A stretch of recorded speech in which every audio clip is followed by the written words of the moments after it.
Welcome to the deep dive. So today we're doing something a little different. We're taking a deep dive, but not into the usual research paper. Right. No, today it's all about the raw, really poignant lyrics from Webb's song, One More Shot. Hmm. And our mission really is just to unpack the emotional world, the story he's telling within these words. And looking at lyrics like this, so sort of unvarnished, it gives us a direct line, a way to understand these like universal human feelings, struggle. It's all expressed right there, unfiltered. Exactly, like looking through a window. Yeah. Art as a window. Okay, so let's just jump straight in then. The song kicks off with lines that, well, they hit you immediately with this vulnerability. Never been much good at saying goodbye. Never been much good at being alone. How does that set the stage emotionally? Well, it's striking how fast it establishes this core wound, doesn't it? This difficulty with endings, with solitude. And then it goes on, watching ones I love walk out my life. Yeah. And how that experience changes him, turns a good man's heart to a heart stone. That's powerful imagery. It really is. Heart of stone. It's more than just sadness, right? It feels like an exploration of like emotional armor, repeated hits, repeated traumas. They sort of calcify the heart. It's a defense, sure, but it also kind of numbs you to everything. Protects you, but dulls you too. Exactly. A deliberate shutting down just to survive. Right.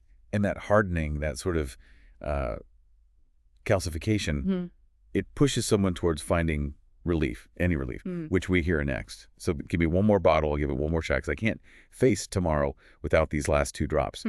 This feels like more than just escape. It's like this dread about what's coming, tomorrow being so overwhelming that even just a tiny bit of chemical comfort becomes essential. That one more shot to just get through. Absolutely. And it's key to see these aren't fixes, right? They're just temporary pauses in the fight. The lyrics really drive this home later with, every night I lay my head down in a cold and empty bed, the only peace that I found in last night's cigarette. That image.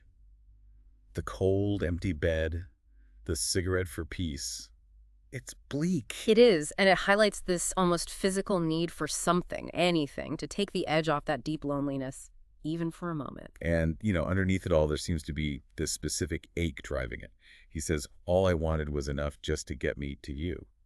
All I wanted wasn't much, but I wanted you. How does focusing on that specific you change things? Oh, that's a huge pivot. It takes it from this general pain, this solitude, and makes it about a very specific personal loss. Maybe the loss that triggered a lot of this. The catalyst. Could be. And if you link that to the bigger picture, it becomes about yearning for connection, maybe even for meaning. The line was a point of steady looking when you never found half a reason or meaning for what I've been going through. Yeah, that search for meaning. It speaks volumes, doesn't it? That really human need to understand why. Why am I suffering like this? Especially when it feels so pointless or just endless. And when that reason, that meaning, just doesn't show up. Yeah. The lyrics move to this even more desperate place. It feels like the absolute edge.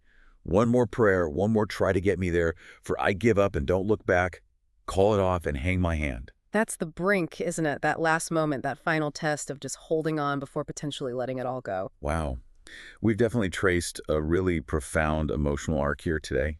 Starting with that wound of loss, the struggle with being alone, moving through these kind of desperate coping things, the one more bottle, the last night's cigarette. It just lays bare such a raw human place. It really does. And that longing, that wanting just enough just to get me by, or needing half a reason or meaning, it taps into something fundamental, I think.